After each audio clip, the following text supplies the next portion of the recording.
શા માટે જામનગરના જુવાન હૃદયના ડોક્ટરને આવ્યો હાર્ટ એટેક? શા માટે જુવાન લોકોમાં વધી રહ્યા છે હાર્ટ એટેક? કોઈને ગરબા રમતા રમતા તો કોઈને કસરત કરતા. શું કોરોનાની રસીના લીધે વધી રહ્યા છે હાર્ટ એટેક? હું ડોક્ટર કરણ મોઢવાડિયા MD. સ્વાગત છે તમારું મારી એક નવી પહેલ આરોગ્ય જ્ઞાન આપણી દેશી ભાષામાં. હું ખુદ પોરબંદર જિલ્લાના એક ગામ મહિયારીમાંથી આવું છું અને આપણે બધાની જેમ મને પણ ડોક્ટર અને આરોગ્ય જ્ઞાનને લગતી વાતો સમજવી બહુ અઘરી લાગતી. તો મેં નક્કી કર્યું કે હું MD ડોક્ટર થયો છું તો આરોગ્ય જ્ઞાનને આપણી દેશી સાદી અને સરળ ભાષામાં આપણા લોકો સુધી પહોંચાડીને જ રહીશ. જુવાનોમાં હાર્ટ એટેકનું કારણ. હાર્ટ એટલે હૃદય અને એનું કામ છે કે ધબકીને આખા શરીરને લોહી પહોંચાડે. પણ હૃદયને પણ ચાલવા માટે લોહીની જરૂર પડતી હોય છે, જે પૂરું પાડે છે કોરોનરી આર્ટરી એટલે કે હૃદયને લોહી પહોંચાડતી ધમનીઓ. અને જ્યારે આ નળીઓમાં કોઈ કારણસર લોહીનો ગઠ્ઠો ભરાઈ જાય છે ત્યારે હૃદયને મળતું લોહી બંધ થઈ જાય છે અને તેથી હૃદયનો એ ભાગ મરતો જાય છે અને એના લીધે જ આપણે છાતીમાં દુખાવો થાય છે, જેને હાર્ટ એટેક કહેવાય છે. પણ કઈ રીતે આ લોહીનો ગઠ્ઠો બને છે? શરીરમાં કોલેસ્ટેરોલ એટલે કે ચરબીનું પ્રમાણ વધુ હોય ત્યારે તે હૃદયની કોરોનરી આર્ટરી એટલે કે હૃદયને લોહી પહોંચાડતી નળીઓમાં કોલેસ્ટેરોલ ભરાતો જાય છે. હવે જ્યારે કોલેસ્ટેરોલના આ ગઠ્ઠા સામે લોહીનો પ્રવાહ ભટકાય છે ત્યારે આ તૂટેલા કોલેસ્ટેરોલના ગઠ્ઠા પર લોહીમાં રહેતી પ્લેટલેટ્સ એટલે કે ત્રાક કણો ચોંટતી જાય છે અને ત્યાં લોહીનો ગઠ્ઠો બની જાય છે, જે હૃદયની નળીને બ્લોક કરે છે અને તેના લીધે હૃદયનો એ ભાગ મરતો જાય છે અને એના લીધે છાતીમાં દુખાવો થાય છે, જેને હાર્ટ એટેક કહેવાય. પણ કોલેસ્ટેરોલનો આ ગઠ્ઠો બને છે જ શું કામ? જે લોકો જાડા હોય છે તેનું કોલેસ્ટેરોલ લેવલ વધુ હોય છે અને જેને લાંબા સમયથી BP અને ડાયાબિટીસ હોય એવા લોકોને કોલેસ્ટેરોલના ગઠ્ઠા બનવાની સંભાવના વધુ હોય છે. પાતળા લોકોમાં પણ કોલેસ્ટેરોલનું પ્રમાણ વધુ હોઈ શકે પણ બહુ ઓછા પ્રમાણમાં જોવા મળે. પણ આપણો તો એ સવાલ છે કે 30 થી 50 વર્ષના જુવાન માણસો જે જાડા પણ નથી હોતા, ડાયાબિટીસ BP પણ નથી હોતું, પાન બીડી તંબાકુનું પણ વ્યસન નથી હોતું, એવા લોકોને શા માટે આવી રહે છે હાર્ટ એટેક? 21મી સદીનો યુગ એ ઝડપથી બદલતો સમય છે, જ્યાં બધું જ ઝડપી છે એટલે કે ફાસ્ટ છે. માણસોને શાંતિ નથી. IT અને કોમ્પ્યુટરમાં કામ કરતા લોકો, ડોક્ટર, એન્જિનિયર, CA કે પછી કંપનીઓમાં કામ કરતા નાનામાં નાનો કર્મચારી કે ખેતરમાં કામ કરતા ખેડૂતો કે ખેતમજૂરો, આ બધા જમાં એક વસ્તુ સરખી છે અને એ છે સ્ટ્રેસ એટલે કે તણાવ. જલ્દી કામ પૂરું કરવાનો સ્ટ્રેસ, ઓવરટાઈમ કરી વધુ પૈસા કમાવાનો સ્ટ્રેસ, બોસના બધા ઓર્ડર પૂરા કરવાનો સ્ટ્રેસ, બીજા લોકોથી આગળ વધવાનો સ્ટ્રેસ, એટલો સ્ટ્રેસ કે જેના લીધે ઓછામાં ઓછી 7 કલાકની નીંદર પણ નથી થતી. અને આ ખાલી મગજનું ટેન્શન નથી, આ સ્ટ્રેસના કારણે શરીરમાં પણ કેટલાક બદલાવ થાય છે. સ્ટ્રેસના કારણે લોહીમાં કોર્ટિસોલ નામનો હોર્મોનનું પ્રમાણ વધે છે, જે એક ફ્લાઇટ ઓર ફાઇટ રિસ્પોન્સ એટલે કે ઇમરજન્સી પરિસ્થિતિમાં ક્યાં લડી લો ક્યાં ભાગી જાઓ જેવી પરિસ્થિતિમાં કામ આવતો હોય છે. એમ સમજી લો કે કોઈ કૂતરું પાછળ પડ્યું હોય તો તમે સપનામાં પણ ના ચડી શકો ને એવડી દિવાલ કૂદી જાઓ, એ આ કોર્ટિસોલ હોર્મોનના કારણે. આ હોર્મોન શરીરમાં થોડા સમય માટે ગ્લુકોઝની માત્રા, બ્લડ પ્રેશર અને લોહીના ધબકારા વધારી આવી પરિસ્થિતિમાંથી આપણને બહાર કાઢે છે.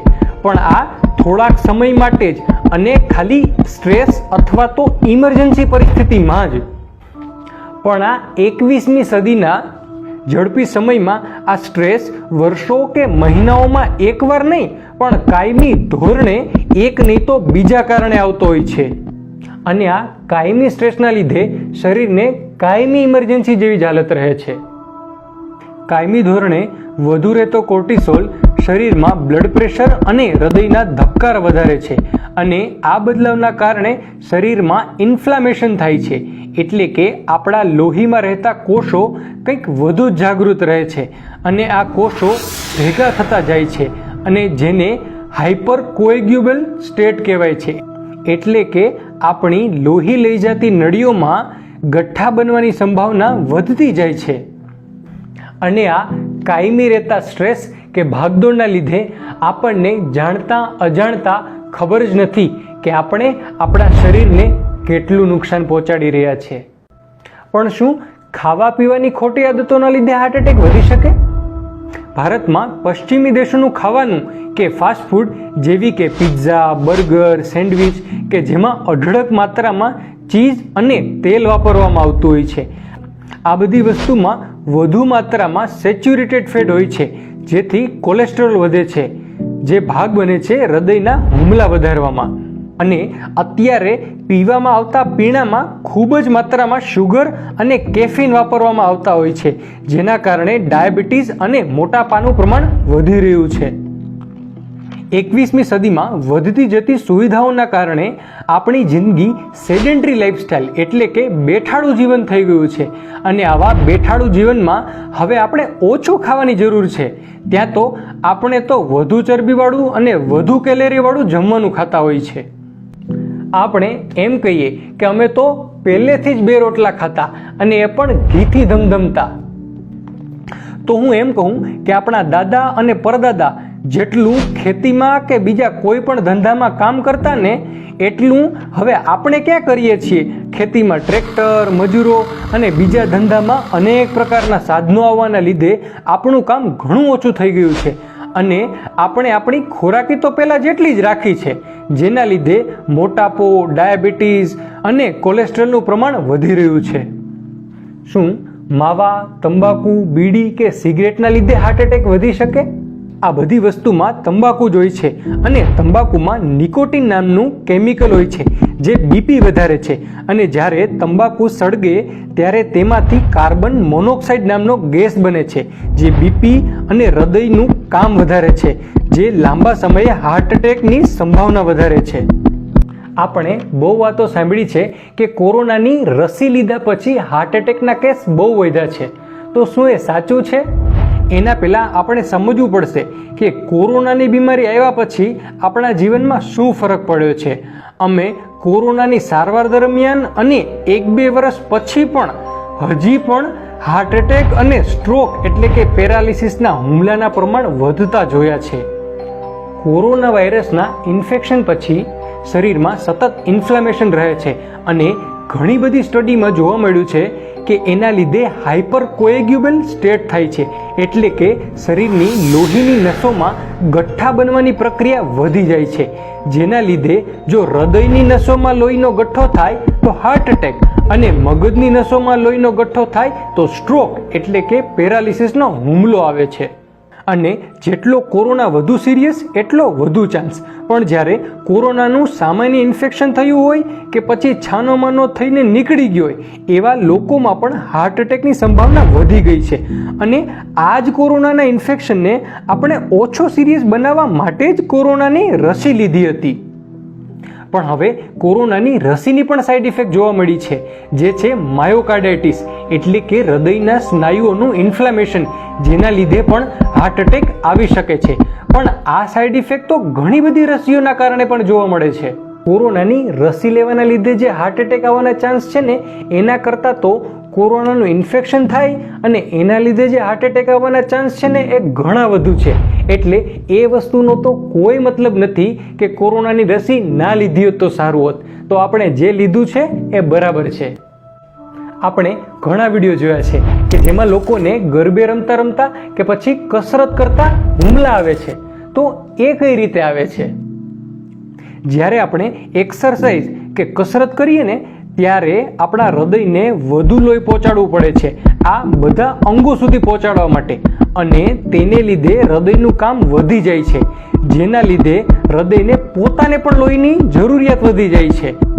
હવે જેને પહેલેથી 40-50% નળી બ્લોક હોય ને એને રોજબરોજની જિંદગીમાં કોઈ તકલીફ ના થાય, પણ જ્યારે એક્સરસાઇઝ કરે ને ત્યારે હૃદયની લોહીની જરૂરિયાત વધી જાય છે અને 40-50% બ્લોકવાળી નળી પૂરતું લોહી નથી પહોંચાડી શકતું, એને લીધે હાર્ટ એટેક આવે. એટલે કે એવું નથી કે જીમ કરવાથી હાર્ટ એટેક આવે. ઉલટાનું જો તમે રેગ્યુલર જીમ કે એક્સરસાઇઝ કરો ને તો હૃદયના હુમલા આવવાની સંભાવના ઘટે છે.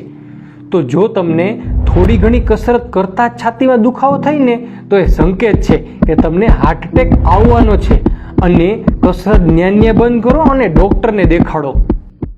આ બધા જ કારણો કોલેસ્ટેરોલ, મોટાપો, બીપી, ડાયાબિટીસને કંટ્રોલ ના કરવું, વધુ ચરબીવાળું અને ફાસ્ટફૂડ ખાવું, તંબાકુનું સેવન કરવું અને સૌથી વધુ જરૂરી સ્ટ્રેસ, કે જેના લીધે શરીરમાં દિવસને રાત ઇમરજન્સી જેવી જ પરિસ્થિતિ રહે છે.